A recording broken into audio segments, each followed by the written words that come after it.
What is going on, everybody? Welcome back to another episode of the Waterboy Podcast. Today's episode 326. First time in a long time that the boys are back in town. I don't know, 3-4 weeks since we last recorded together. But I would expect audio to significantly improve. Well, let's do the now math that we're over Zoom. So just quick maths. We got a Grant Solo episode in here because of the dumpster fire that was, I guess, now technically a part of the Miller Moss lost episodes.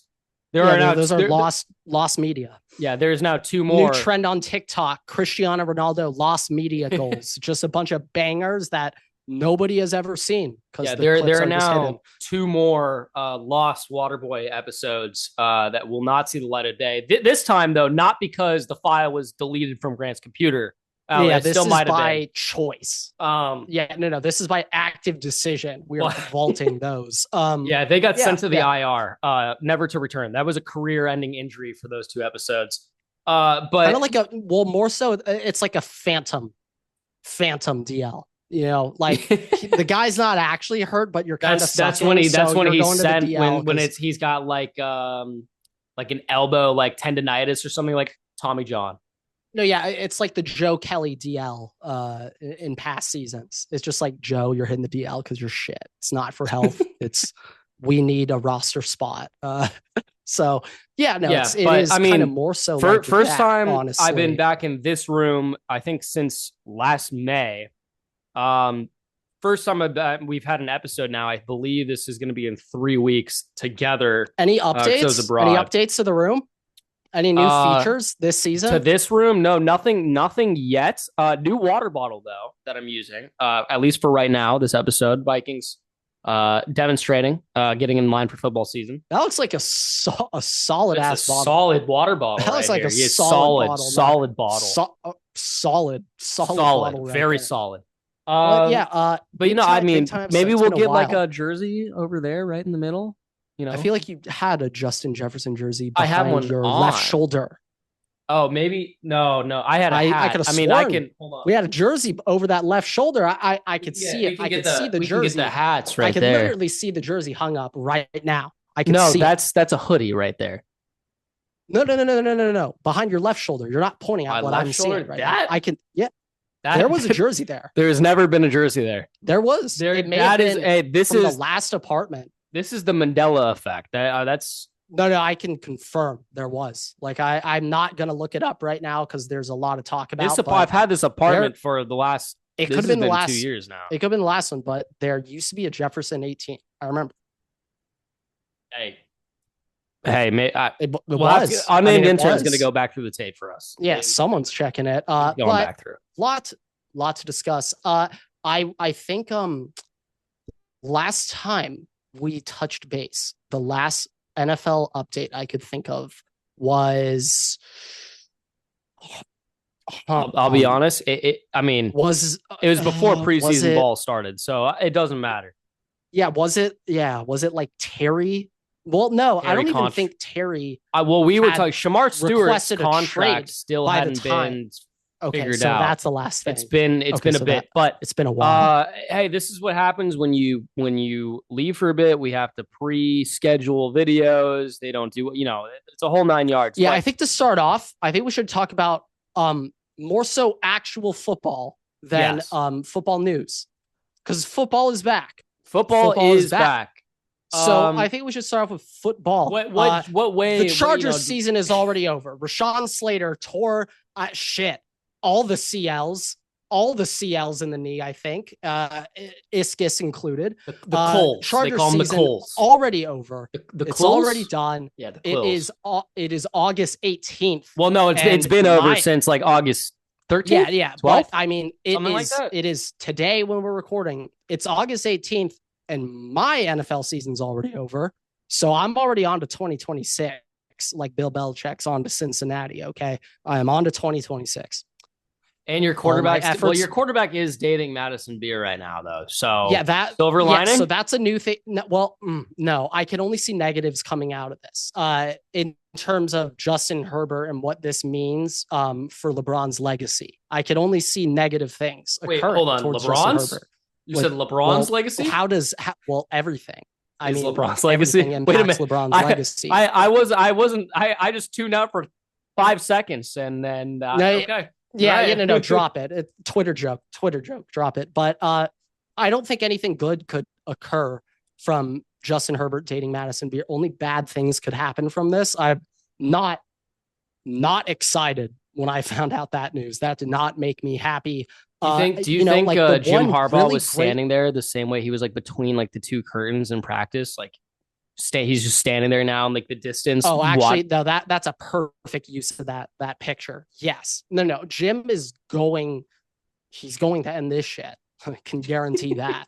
By October 1st. I think that's the over-under. That's the over. I think October that's the over-under line. Date line I'm setting on Will Harbaugh put his boot in the mud regarding this. We'll find out. I think here's my question. 1st. Do you think a post breakup Justin Herbert would be better or worse? I just because I'm not divorce Tom Brady. Divorce Tom Brady. Well, there's so much involved there. But no, breakup maybe he's a bit better off the breakup, maybe. But as long as he's dating Madison Beer, Justin Herbert is now going to be talked about by just people making fun of Justin Herbert's stance for being the what if man. Now we have a whole new wave of trolls, which I don't know how to defend. I don't know how to properly defend Justin Herbert against these new attacks. Maybe I know the what if. I know how to deal with the what if. I do not know how to deal with Madison Beer. Like, does Taylor Swift hate Madison Beer? If so, hell no. We're getting out of the shit right now. We are getting out of this right now. I was gonna say, I do not know the inner beefs between Madison Beer and the other actress. If Madison Beer has ever said anything negative about BTS, we have to end it. We have to stop. I was gonna say that at least Haley Steinfeld, when Josh Allen met Haley Steinfeld and she started dating, he got better. But it is Josh Allen. He was always really good. He was always really good. It is Josh Allen. Bills Mafia. It's like Herbert already has a target on his back. Not one that he created, one that Chargers fans have created for him. I don't know how to defend this one. I don't know how to defend these. Like I just don't know. I'm gonna have to get in the film room. Clearly, I'm gonna have to study up. Gonna have to innovate here. All right. Maybe need to bring in a new DC. All right, I may need to call it Matt Patricia on how to defend Herbert over Madison Beer. It is. That's not a lane. Here's my question, though. That's not a field I want to participate in. If this relationship does go forward, do you think just for the sake of the name and making it? Do you think Justin Herbert would be better at football if he took Madison Beer's last name and became Justin Beer? Back jersey. He could obviously never, but I'm just thinking like Rowdy Beers. I mean, like in a hypothetical world where they were to have married and have kids, I would not have a problem with Herbert volunteering for the kids to be Herbert Beer. I would be completely. Yeah, no. Herbert asked no. We're getting Beer in these names. We're getting Beer involved. Okay. It's going to be here. Yeah. We're going to get Beer involved. Do not worry about that. But okay. Yeah. That was quite the whirlwind. When I read that, I'm like, whoa. Chargers news that has like the general NFL public talking and it's not over an injury or what if Justin Herbert hypotheticals. This is new. Or Quentin Johnston getting knocked the fuck out. Okay. Now we can talk about actual football. I mean, how poetic is it for Quentin Johnston to get hurt on a dropped pass how poetic is it? I honestly didn't watch. Did you see it? I wasn't paying attention to the full clip. I didn't realize he dropped the ball. It's a streak down the sideline, hits him in the worst place, right in the hands. He drops it, then gets popped. But also, when he's dropping it, he's bobbling it and I thought allowing himself to be a defenseless receiver by nature of bobbling it, trying to catch it. If he just caught it, he's not getting popped. Okay, because I was going to say, at least when I saw it, it seemed like the safety was coming with a full head of steam. Oh, hey, he was coming. He was coming. Don't get me wrong. But the safety only got there after the bobble. Yeah. You took that time. So you could brace a little bit if you got it. I get you. Touched Quentin Johnston's hands, there was 3 steps between him and the safety. Yeah, do you know what's going on with Trey Harris, by the way? I have heard mixed things. Okay. Once again, Chargers fan, so I get a different feed. But at first, it was all Keandre Lambert-Smith. And as an Ohio State fan who's watched KLS, the dude's not good at football. Like when I saw people hyping him up, I was like, oh, this makes me concerned for our corners. If our corners are getting cooked by KLS, that means our corners are really bad. KLS can do no good in my eyes. If KLS makes a great play, the defense is really bad. If KLS makes a bad play, as expected, he's not good at football. But Trey Harris, at first, it was so much KLS. I wasn't really hearing much Trey Harris either, to be honest. And also just every second rounder was like holding out, I guess. So maybe that also contributed to like he wasn't like there, I guess, to start. But now that I've heard it, at first it was, oh my God, crazy catch, crazy play, crazy yada yada. And now I'm not hearing a peep out of him. Literally. Yeah, but I'm not expecting really much anyway, just with a Greg Roman offense. I mean, a Greg Roman offense does not allow for a wide receiver 2 in the offense. That's relevant. I heard that once they signed Keenan Allen, that Trey Harris was already kind of behind in the depth chart. Now he's like wide receiver 4. Oh, well, I honestly, I'm not entirely sure, but that doesn't surprise me because he was holding out. That doesn't surprise me that he's listed there. But no, yeah, I mean, it's more so like if Trey Harris isn't starting like by week 2 at Z, that was a bad pick. He better be, because it's really easy to start on this team. So if he's not starting by week 2, that was a bad pick. All I got to say about Trey Harris. I mean, not even considering a potential production if he was the starter. It's not going to be good. But just he better be starting or else. Hey, look, hopefully he is a good wide receiver, but fantasy relevance, not draft. I would not take him in any fantasy. I would not take him in any fantasy league. No. But I mean, no, yeah, the biggest problems are with Slater. That just deflated the entire season. Yeah.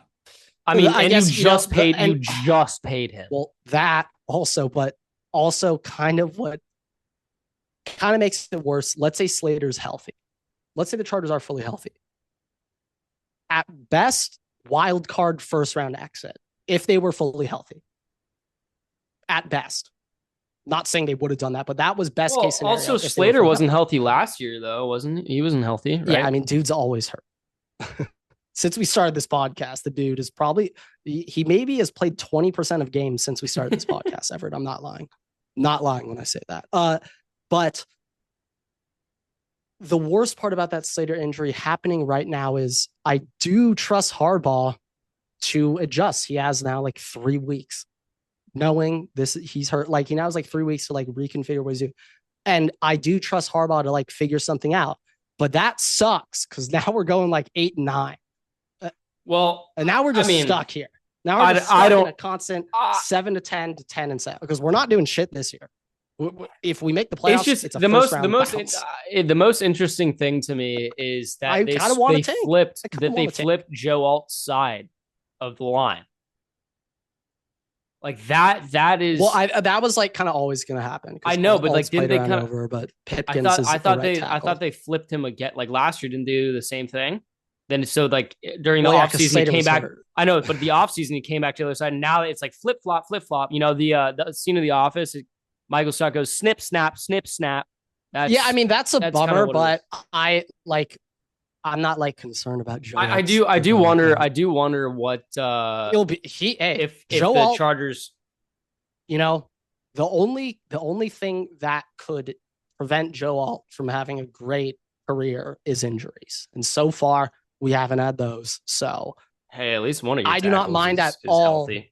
having him move over, like, I don't mind. I am curious if in the new contract they had any provisions for getting money back for injuries, because that would definitely be nice for the Chargers salary cap. But I don't really know if that's their first concern right now. Well, this is I mean, once again, also like Joe Ortiz, Harbaugh. Well, Harbaugh is slightly aware of the Chargers charging, but Joe Ortiz, this is foreign to him.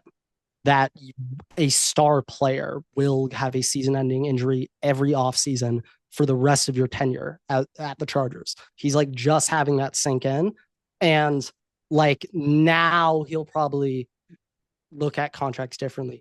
I think I don't have this thought on my head, but I'm pretty sure Slater's highest guaranteed offensive lineman in NFL history.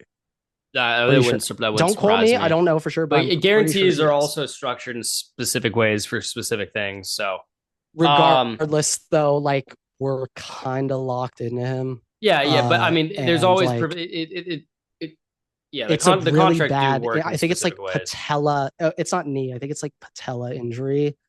And I was just reading stuff where it's like, that's not good. 15% of athletes return to just the same production after that injury. Especially when you're a big dude too. Just staying. You know how much pressure that patella would have on it. It's never the same. Okay. I want to talk about something that's specifically Vikings related here for a second. And then I want to go. Honestly, can you do me a favor and just not bring up the Chargers till like December? Could you just like do me a favor? I can try. Do me a solid. We'll see. The Chargers do play the Vikings. Things could occur. Okay. For that. That's the Waterboys. I will be a full Chargers fan. That we might have to get like a new thumbnail picture, and it's just us like doing the face off for UFC. We got to do a photo shoot for that. We do a photo shoot. But I got a couple things I want to do for the NFL after this little Vikings segment, so bear with me here. I think everybody's expecting me to bring this up and bitch as I should. I feel like I'm entitled to. Jordan Addison was suspended for the first 3 games of the season. Technically a DUI, but he fell asleep at the wheel. Okay. It wasn't driving when he fell asleep. He was parked. When he fell asleep. He also happened to be intoxicated, but he was not driving the vehicle. He was sitting in the driver's seat. Help me out here. Still DUI. The 140 mile an hour incident. Separate. That was him taking his dog to the hospital. Guys, whoa. That detail had to. I may need to change the sleeper name. That came out with the whole thing. I didn't know. I wasn't aware of it. I wasn't aware of this. Okay. I also think it was like 110. I don't think it was 140. Oh, I wouldn't have marked 140 unless I double checked. Hey, you fact checked that. He was definitely going 140. Okay. He was definitely going. All right, that's irrelevant. That's irrelevant. No. Let me get back to him going 140. Let me get he's back. Confident in himself. Let me get back. He's confident in himself in the most pressured situations. Okay. Fact or fiction? Fact or fiction? Moving on. So Jordan Addison, 3-game suspension for, I guess, this DUI, right? Rashee Rice, Grant, pled guilty, has to serve jail time, and he is getting to play the first 4 games of the NFL season for the Chiefs, which also happen to be, I believe, their biggest, most difficult stretch of the season is those first 4 games. Now, on top of this, Rashee Rice caused a massive accident, like a 5 or 6 car accident with multiple physical like injuries, hospitalizations. And I also believe it's included him having possession of weapons and firearms. Wait, Everett, real quick though. He didn't gamble though. Neither did Jordan Addison. He did not place a bet in a team facility though. Like, did you mention? Let me just continue. Let me just continue with what I'm doing. He didn't. Let me just continue. I get it. Let me at just the Chiefs facility. Let me just continue here though, because I'm trying like. So Jordan Addison, 3-game suspension, first 3 games of the year. Rashee Rice has the first 4 weeks, which happen to be the hardest games of the Chiefs' schedule, where he's allowed to play, and then he will potentially should be suspended afterwards. Now, somebody made this point. I believe a Chiefs fan said, there's Chiefs favoritism here. There is. Rashee Rice criminal case was resolved on July 17th, Grant. 60 to 90 days is the precedent for the NFL to conduct its investigation, review the findings, and assess discipline. That 60 to 90 day period would be 75 days into that period would be September 30th. So within the range, right? Grant, yes. Jordan Addison also pled guilty on July 17th. So somebody tell me, why is Jordan Addison's suspension coming at the start of the season instead of also getting till September 30th? Now, if the Vikings and Jordan Addison decided to institute the Everett, suspension, you saw the first four games on the Chiefs' schedule. The they hardest can't games. Rashee. They can't suspend him. But this is my point. My point still being, if the Vikings elected to do that, sure. But if the NFL did that, there's legitimate favoritism here when it comes to the Chiefs and everything. The one caveat here is Rashee Rice will be coming off of his entire knee exploding thanks to Patrick Mahomes. So it is still ramp up, but at the same time, it's just that's just crazy to me that you could have two people pleading guilty to charges on the same day, one of which is much worse than the other, and then the player that this is something I saw. Yeah. Well, okay. This is something I saw, and I don't know full details, but I was reading that the NFL initially proposed a suspension to the Chiefs, to Rashee Rice, but to the Chiefs initially they proposed a 10-game suspension for Rashee Rice. I did see that, and I believe now. This is where I'm kind of filling in some words, but I think the Chiefs are pulling a Michigan right now, and they're delaying or appealing or something. I fully think that Rashee Rice is going to get suspended for more than Jordan Addison's 3 games. Don't get me wrong. It's going to be at least 7, I feel like. The NFL and Roger Goodell have a shaky history when it comes to player suspensions for conduct. So I don't know. But it's just the Joe fact that Burrow is getting thrown around like a rag doll right now in their preseason they're game. starting him in a preseason game in week 3 of the preseason. Go on though. Go on. Yeah, so I'm sorry, that distracted me. It's just those first 4 games, even if you get a 10-game suspension after that, if you're playing the 4 of the hardest games of your schedule and you get him, that still seems like an unfair advantage, because the 10-game suspension, it should be, if you're keeping up with what you did with Jordan Addison, it should just start instantly. But I don't know. Maybe this is the one thing. Maybe the Vikings elected to do it early instead of waiting and delay. I don't know. Also another thing that I saw with Jordan is he's not suspended from practice. So he's still practicing. When he's suspended, also help me out here. Is he still allowed to be at the stadium for the? I know he can't play. No. You're not allowed. So assuming it's everything. But I saw he's allowed to practice. Assuming it's the same thing as Jordan Addison. So Jordan Addison's whole thing, I believe, is that once the season starts, he cannot go to the team facility.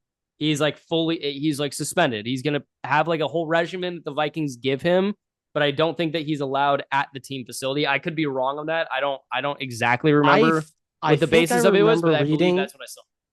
I think I remember reading he's allowed to be at the facility. And so when I know for a fact they're not allowed to be at the stadium, I'm cool with this. I'm pretty sure. Yeah, for game day, I probably not, but I don't think that they're allowed to practice with the team. I think that rehab kind of stuff and working out maybe is different, but I don't believe they're allowed to be at practice either. That's a CBA thing. I'd have to look up, to be honest. I can't really find it. But my thought is, I think for the Vikings, I was about to say it kind of sucks not having Jordan those first 3 weeks, because those are going to be JJ McCarthy's first 3 starts. He also loves Jordan Addison, by the way. But I'm also kind of thinking, it might actually be better for JJ if his first 3 weeks he is kind of handicapped, no Jordan, and then Jordan's here week 4, and like if he shows promise those first 3 weeks without Jordan, then we add him in. Oh, now we just created momentum. I would also ourselves. We just created momentum. Yeah. Just as a side note, I would also imagine they didn't have a choice. But just side note and moving into some other stuff, we have a Bill breakout game right now. I don't know if you're familiar with Bill, but Bill Croskey-Merrit wants to go by Bill instead of Ja'Cory. I believe he might have just ran for 2 30-yard touchdowns, Grant. Bill Croskey-Merrit kind of rolls off the tongue. Yeah. Kind of rolls off the tongue. Yeah, that guy, by the way, animal. Looks like an absolute just wagon right there. He a rook? Yeah, he's a rookie. He's the guy that I believe he was on Arizona last year, and he got suspended for eligibility issues, and that's why he dropped in the draft. So, okay. All right, that's one to watch. Yeah. Right. Well, yeah. I mean, Brian, that kind of gets into the next bit here that I want to talk about is players that are kind of on the block right now. Brian Robinson being one of them, being shopped around, and I believe that's because of Bill Croskey-Merrit is taking that RB1 job. Is Bill Croskey? Okay, so yeah, Bill Croskey-Merrit RB1, and then like Eckler. Is Eckler still the third down back there? Wow. Or there's him. I think Corey. I think his first name's Corey, but Rodriguez. I see a Chris Rodriguez. Chris Rodriguez. Yes, Chris Rodriguez. But yeah, so we have 3 players right now. 3. I don't know if I want to call Brian Robinson titular, but titular players on the block right now. And Trey Hendrickson, Micah Parsons, technically, I guess, and Brian Robinson. We talked about Terry. Terry's technically on the block. Did he request a trade? Actually, I think he requested a trade. I don't think the Commanders accepted the request. Hey, it's like Geno Smith. Like, I didn't write back. Yeah. Terry requested a trade. I don't think the Commanders put him on the block, though. So yeah, no, the agent started saying, yeah, so Terry's thinking he doesn't, and then they just hung up.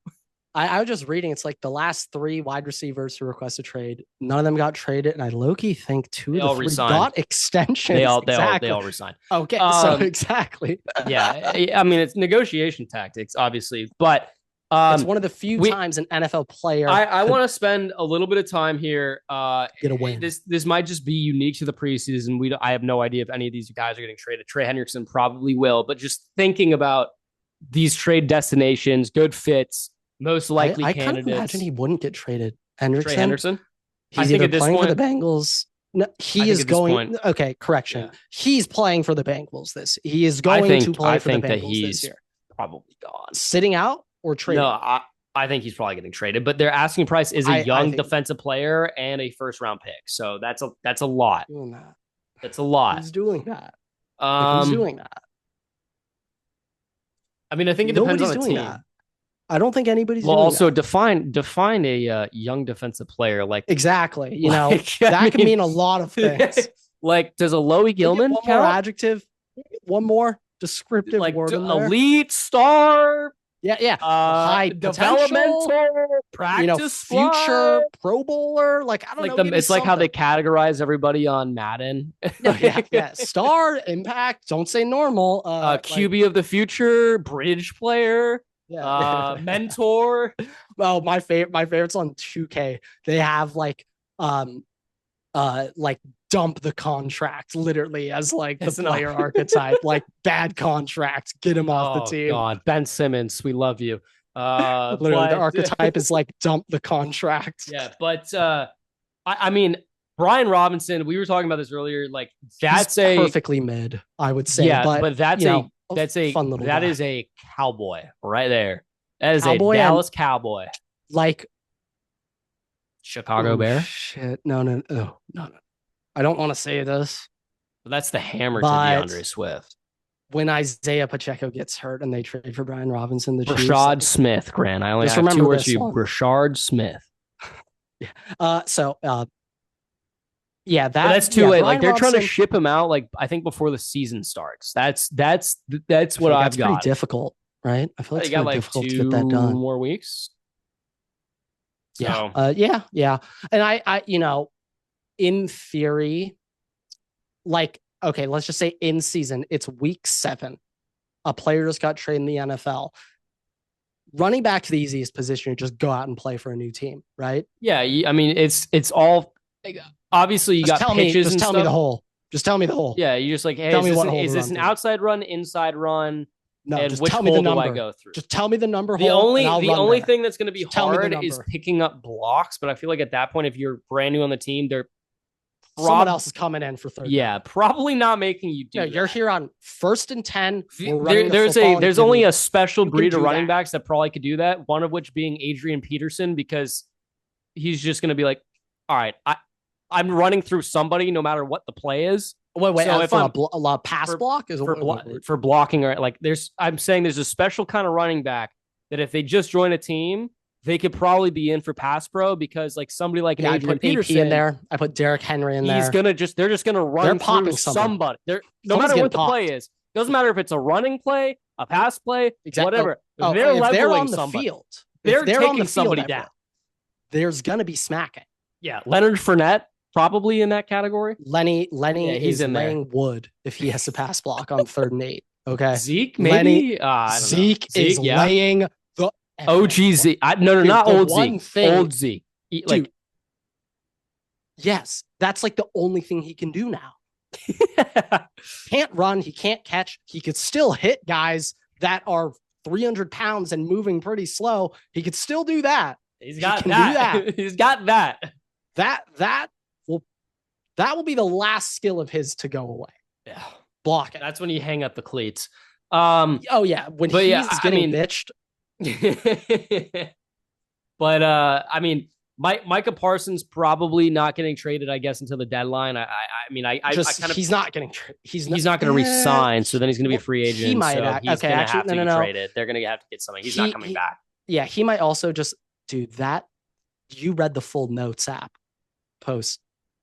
Dude, that was a sincere that was like Kevin Durant, my next chapter type post. That's what I'm saying. Like if the Cowboys want a return, they need to close this chapter of his career. If Jerry wants something back, like they need to trade him. So Trey Hendrickson, we'll see though. I expect him to be probably traded on the earlier side. I don't know if before the season. Jerry is you tank next year. In that 27 class, you have a choice. You could draft Micah Parsons again. You could draft Jeremiah Smith. You can get Lagway if you're going back. You have a lot of choices. The Dallas Silver. Well, I think that's the play this year. If Arch leaves this year, we all know it's but the Rams have so much capital to trade up now. They got that extra first last year. Are Rams the most likely linked to Arch? I have no idea. I mean, when they traded back in this draft, like everything that I was seeing was they're getting this pick for next year. Are they going to trade up for the first time since Goff? To get literally a decade after trading up for Goff. That's literally what I was like reading everywhere. Shout out Les Snead. Screw him picks. Grant, last thing I want to talk about in the NFL. I have a full I think I got a couple more things I want to talk about. But for me, that I have a full study, Grant, on the best NFL home field advantages based on refs, penalties, and performance. A decibel scale too? Maybe I'm the yes. Forget that. Yes, okay, yes, so now, crowd based on crowd influence as well. Okay. This was performed by NFL Ref Stats. Okay. Full study. Is this umpire scorecards in the MLB? I actually don't know. It's on this is a new one. It's on sharpfootballanalysis.com. I have all 32 teams here, Grant. I will give away where the Chargers and the Vikings are. You can kind of work in the rest in between here. Okay, give me an example of what I don't even know what I'm looking like. What am I even like? Just tell me things. What things? Chargers. Well, what is it like? How much the refs help you? Like, how do they quantify this? It's just the quantification is basically it's saying like, okay, how much are like the crowd influence making the other team have penalties? How much favoritism is the refs calling like for you versus the other team? So we're talking like when Texas's student section rained down beer bottles and got a call overturned. Yeah, like that. Still the craziest shit that I've ever watched in my life. In my life as a football fan. Like, so let me just read through you. Like they have a description here. Okay. Home field penalty. Home field penalty advantage, unconscious bias, the unintentional and subconscious preferences and individual holds that can influence judgment or behavior. How does crowd behavior affect the behavior of the referees? So like largest net penalty advantage versus visiting teams, blah, blah, blah, blah. Well, yeah, no, I want to know what fan base peer pressures the refs the most. I don't know if they have it by that individual. Oh, maybe they do. Maybe they do. Hold on. Let me see.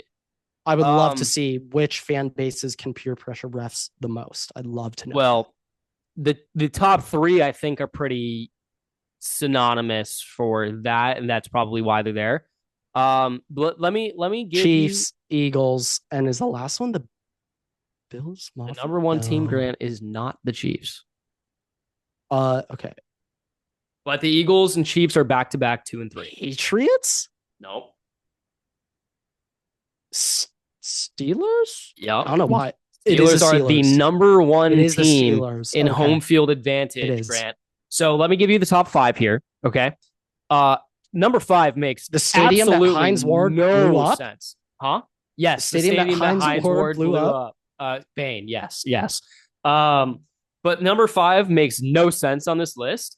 But 1 is Pittsburgh, 2 is Kansas City, 3 is Philly, 4 is Green Bay, 5, Grant, is the Cleveland Browns, the Brown Town. No idea how they're up there. I think maybe the refs just feel bad. Yeah, no, like those are pity calls. That might be what it is. Points. 6, Denver, Mile High makes sense. Fair. 7 is the Colts, which this is our Colts. It might be team. It might be Seth. It might be Seth. Blue. It might be Seth. Great performance, by the way. Great halftime performance the other day. But 8 is Buffalo, which I thought they'd be higher, but there they are. That was 9. One of my first guesses. 9 Miami with the heat index and everything makes heat index. Grant. Okay. Oh yeah. We're talking the stadium. I mean, this factors in everything. But everything carries a lot of weight for that. For Miami, yes. Stadium carries a lot of weight. 10, the Vikings. 11 is the Seahawks. Grant, I want you to guess where the Chargers are on this list. 30. Did you look at the list? No. Is it 30? They're 30 exactly on the top. Okay. Yeah. Let me guess. Rams is like 26, huh? 20. Yeah. How is there a 10? 10-point difference between teams in the same stadium. We play in the same stadium. Like, I knew that was going to happen. The Rams are going to be much higher than the Chargers still, despite being in the same stadium. Yeah, I had a feeling that was going to happen. But but Grant, honestly, the biggest surprise to me here of everything, the Dallas Cowboys are 17th. Yeah, where are they? Where's Raiders? 28th. Okay. Yeah, I may have to read. But I do see a general trend here. Lot of North teams high on this list. Northern teams, cold teams. That makes so much sense. So that should be the case. Yeah, it is such an advantage playing up there if you're used to it against a West Coast. Like I'm just telling you right now, we'll get into college football, but the most terrified game I have this year for USC, other than their big games against Oregon, Notre Dame, Michigan, they have big game, but the biggest trap game, in my opinion, is when they go on the road to Illinois, like week 5, week 6, It's like in between two big games. And that I think is going to be a turning point for USC. If they play that game like a Big Ten football game, that's the conference they're in now. If they play a Big Ten football game, okay, they could get through the year. But if they get literally the football ran down their neck by Illinois, which I think is very, very Illinois possible, is a good team. So and even likely that Illinois just runs it down USC's throat. But that's my biggest oh shit circled game. I'm going to know a lot about USC after that one, but I think it's really hard going to the north. It's very hard going up, especially mid to late November and December. Like in December going up north, you're not winning. Joe Burrow running for his life here is not indicative of great things, considering I do not believe that was Colin Farrell. Clellan. Not the actor, wrong guy. Clellan Farrell. Colin Farrell, the Penguin. Not the Penguin. Not the Penguin. Not the Penguin. Clellan Farrell sacking him. That was not, I do not believe he is a star. I don't know, but that's concerning to me that your offensive line's losing. Everett, I have an update. Chargers Twitter has infiltrated a Madison Beer Twitter community called Madison Nation. Oh, God. And we are now uploading propaganda to this account saying Quentin Johnston is a really bad person and bad teammate to Justin Herbert and that you guys should go after Quentin Johnston. Oh, God. Okay, now I might be in on the Madison Beer dating Herbert. If we can get... You have your own Taylor Swift army over there. If we can get an army, whoa. I didn't think about that power, Everett. I didn't think Madison Beer had to stand on. I'm not gonna lie, I didn't think she did. But I may have an arm. I may have a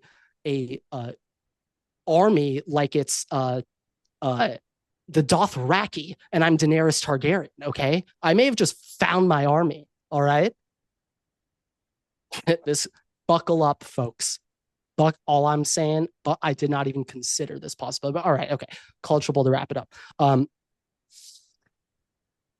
Friday was a great stain on the sport we all know and love and the sport we all hold so dear to our hearts. What occurred was a disgusting act.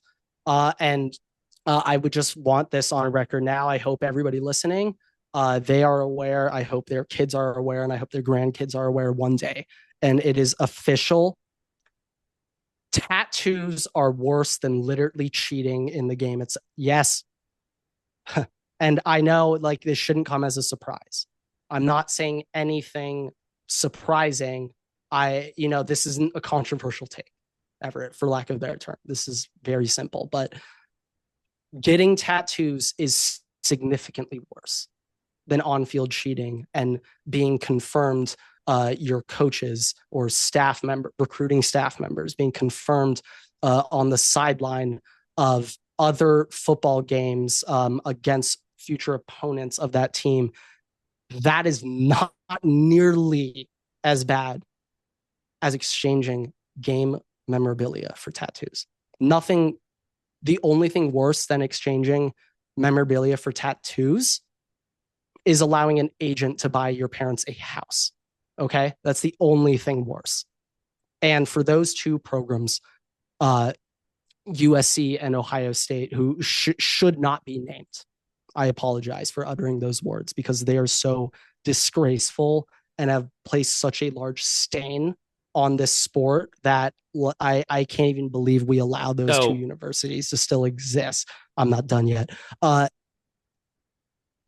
it's good to know that the University of Michigan, you're allowed to cheat, get away with it, and even better, when you quite literally beat the allegations, you still act like it's unfair and you still appeal, even when they don't punish you at all. You still keep appealing. You still be a Michigan man. You know what's right. Literally nobody else on earth knows what a Michigan man does. There is nobody on earth that is as great as a Michigan man. And, I'm just so proud of them. I'm so happy for them. There's no bigger flex in college football than screaming out, "We got caught for cheating and they didn't punish us." There's no bigger We are flex. cheaters. There's no bigger flex in football than being exposed for cheating and they don't do anything. There's no bigger flex. So, and yeah, I have two things to add to this, Grant. I just need to let me go straight through them both, because you're gonna have things to say, unless you have a very witty comment to make, maybe. Just let me go straight through here, because there's a chance you will. There's a very good chance you will. I have a tweet here, and honestly, I think this might be the most accurate thing. And it says, honestly, SMU should be the most pissed program out of about all of this. They got sent to the gulag for 30 years over a practice that's widely accepted now and done today. Meanwhile, an actual legitimate on-field cheating event that was systematically signed off on from the top of the brass down was given a slap on the wrist. We can't confirm that because all the evidence was. Yeah, it was thrown in the pond. My bad. We can't confirm that. My bad. So, where's your proof? Where's your proof? I don't see any proof. Where is it? In the pond. It's where it is. It's in the pond. You can't confirm that it's there. But Grant, this where's the evidence? This actually was a legitimate statement, and to this point, still, I think is still relevant now. But this is from Michigan State fan page. Okay, so it really has some beef behind it. Blake Corum, can you tell me the Twitter account? Daily MSU.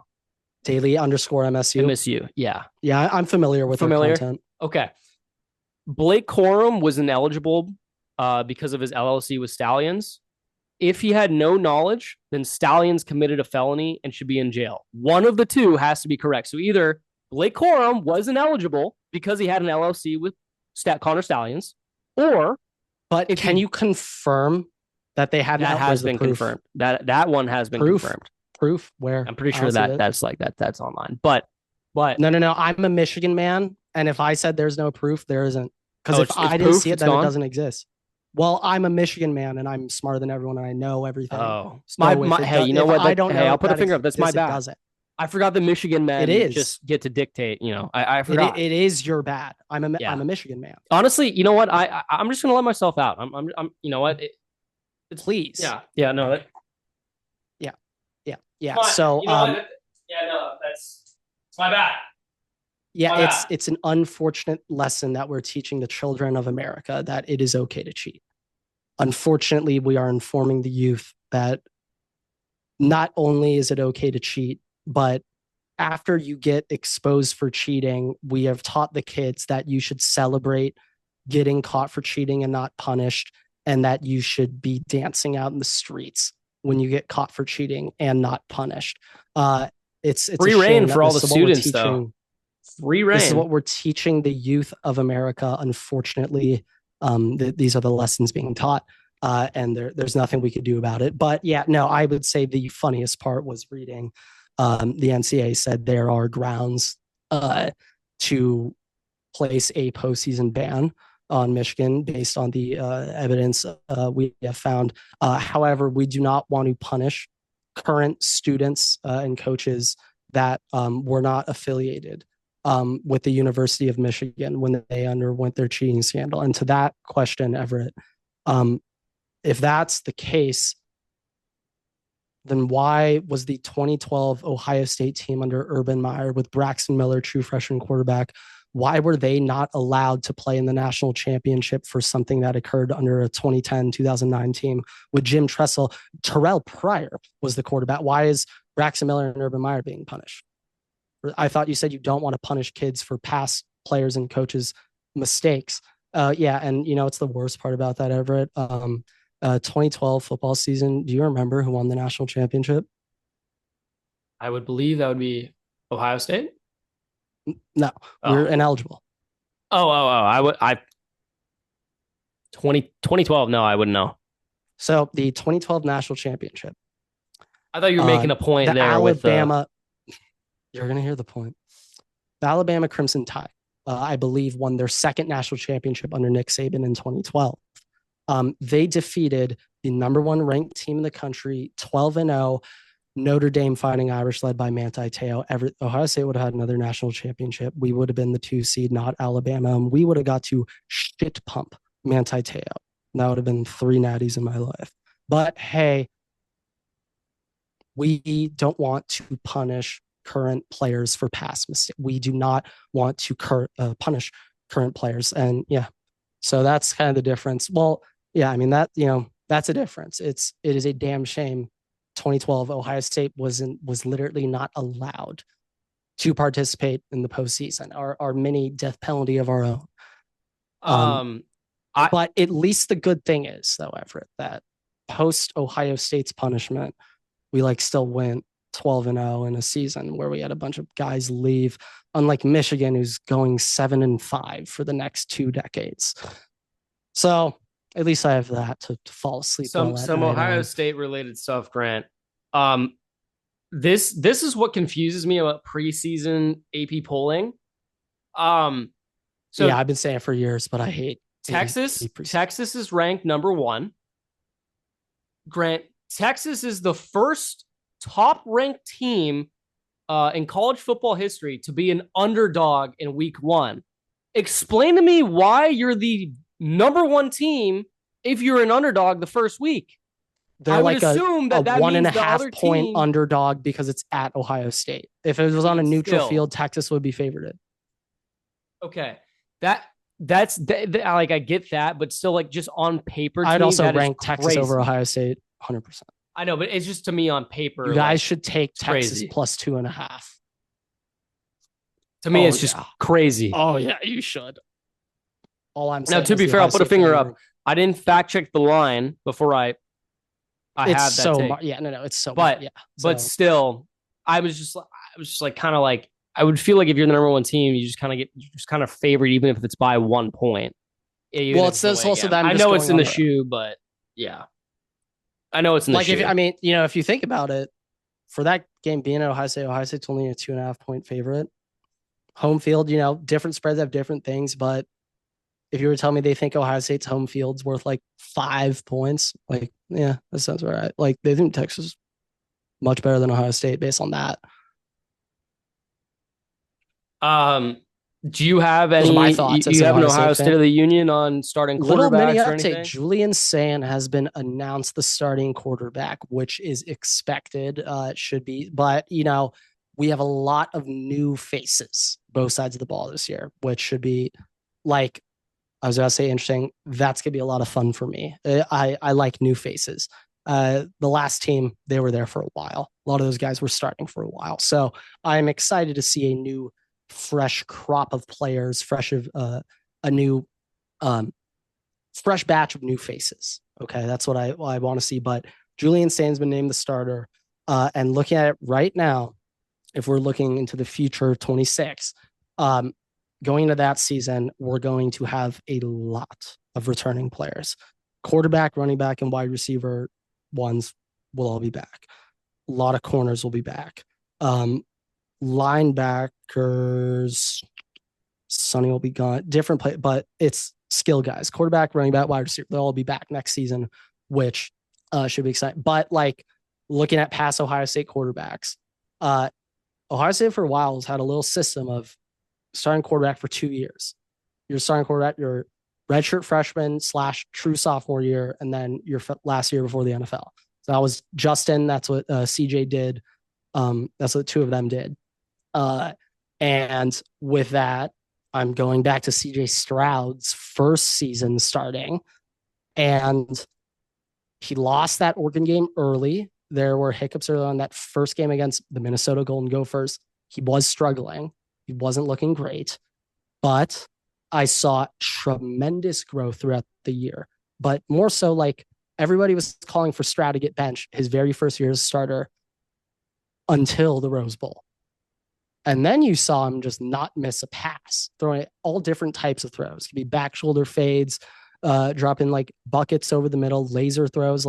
all different types of throws, and he is just throwing dot after dot after dot. I would expect something like, it'll be a big ask for Julian Sain to ever reach what CJ Stroud was talent wise. That's a very big ask, but I would expect something similar I'm not expecting Julian Sain to be a world beater the first couple of weeks. That's kind of crazy to expect. I am expecting steady improvement throughout the year, though. So and let's look Ohio at State playoff time should be a much better football team than they are in 2 weeks. So let me ask you this: in week 1 in the shoe, Texas comes to town. What would be, considering it's Julian Sain's first start, how wrong would it have to be for you to legitimately be concerned for the foreseeable future? To me, to be like legitimately concerned, like pissed is different. 20 plus points, concerned. Like I'm concerned.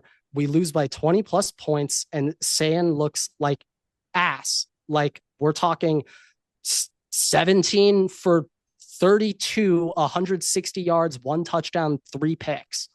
Like if he puts that up, Chicken Little, the sky has already fallen. We need saving. The sky already fell if that happens. But like, I'm obviously, if you lost, you'd be pissed. But like, if Ohio State loses the game 24-17, I will not care. What if you lose that, but it's like he throws 2 interceptions in that, one of them's on the like a game-changing interception or something like that. Still just a game-losing interception, I'd actually think would be good for his growth. If he literally by himself lost us the football game last drive for him. Not Honda McCord though. Not your Honda. Well, the thing about Honda is when Honda took over, he was a true junior, I believe. So that's his 3rd year there. He's done a lot of that development already. And so when Honda came in looking like Honda as a true junior, I knew there wasn't a big step up next year. He's still here. At least with saying he's young and fresh, that I can gaslight myself into believing this will only get better. If Kyle McCord's the quarterback, I can't do that. Like if Lincoln Keenels is the quarterback, I can gaslight myself into say he'll be, better in terms of maybe some quick decision makings if he starts throughout the year. But it's not like Lincoln Keenels is going to just suddenly become a CJ Stroud bucket time. No, I get dropper. Sain could become a CJ Stroud time bucket. Right. Boom. He could become that. Now I want to wrap up here in a second. So last thing that I have, Grant, for the episode is MLB. And I don't know how much of you're going to want to have anything to talk about it. But I'm just kind of putting this out there in the air. But Rob Manfred on the Mets Mariners broadcast last night, I believe, basically confirmed that there will be a geographical realignment in the MLB in the near future. So general thoughts on that, how it will impact baseball, impact the Dodgers, impact current conferences, divisions, etc. Well, yeah, I think it naturally calls for an expansion. Yeah, and I believe that was the expectation for an expansion. I don't know how else you'd be dividing up 30. We're not doing 6 divisions of 3 teams, or that wouldn't even work. Well, so what? You add 2 more teams and do it by 4s? Yeah. I think it'll just look like NFC, AFC, with 4 divisions each, 4 divisions in NL, AL, and just break it up a bit more. My big concern is if they do this, the proposal I saw, we're no longer in the Giants division. And I can't have that shit. So if we're doing this, the San Francisco Giants better be in the Dodgers division. I wouldn't understand why they wouldn't keep, like, I feel like there's got to be protections in the way where it's like any big rivalries, like you have to keep in the same division. You'd want to, but like Right now, Like, it's how would Padres and us is the one that how they're. would teams in the same state not be in the same? Well, I'm just saying, like, we're doing the divisions.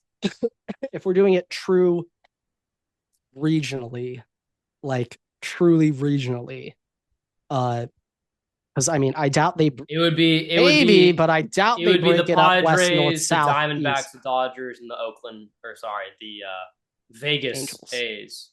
Oh, Oh, well, and the Angels, yeah. yeah, no, Vegas, get the hell out of here. Yeah, it's D-backs, us, Angels, Padres. I know who's winning that division every year. Yeah, it's a stomp fest. But I like it's just I really Dodgers Giants is one of the few series every year where I'm truly engaged the whole time. So I would not approve of it if that doesn't exist.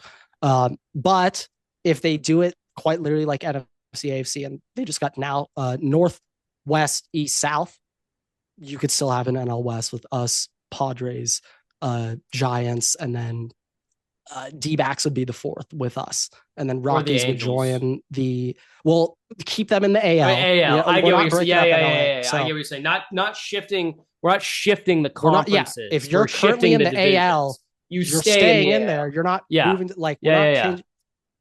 So if they do it like AFC, truly like AFC, NFC, north, south, just all the four directions, just move it around a little bit. Yeah. That's fine. Then they could still keep us, and like that'll ultimately be fine. Like division, like scheduling wise and everything, we'll probably get like an extra series against every team, but that'll be fine.